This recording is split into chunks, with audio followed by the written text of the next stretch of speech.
আশরাফুল মাখলুকাত মানুষকে আল্লাহ দান করেছেন জ্ঞান, বিজ্ঞান, দিয়েছেন সভ্যতা।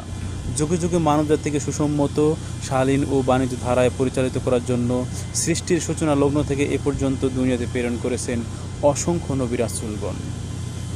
কুদরতিভাবে নির্বাচিত এই মহামানবগণ আল্লাহর মহিমা প্রচার করে গেছেন, পৃথিবী করেছেন সুন্দর, মানবজাতিকে দিয়েছেন সঠিক পথের দিশা। নবী রাসূলের ধারাক্রম প্রথম মানব হজরত আদম আলাইহিস সালাম থেকে শুরু করে সর্বশেষ এবং সর্বশ্রেষ্ঠ নবী হজরত মুহাম্মদ মুস্তাফা সাল্লাল্লাহু আলাইহি ওয়াসাল্লাম পর্যন্ত পরিসমাপ্তি ঘটে।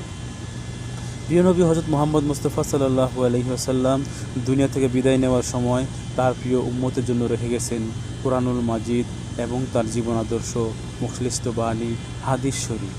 আখির নবীর পথের দিশারি হয়ে সাহাবায়ে কেরাম, তাবিন, তাবে তাবিন, আয়াম্মায়ে মুস্তাহিদিন, পীর, মাশায়েখ, ওলিয়া উলিয়া, উলামায়ে কেরামগণ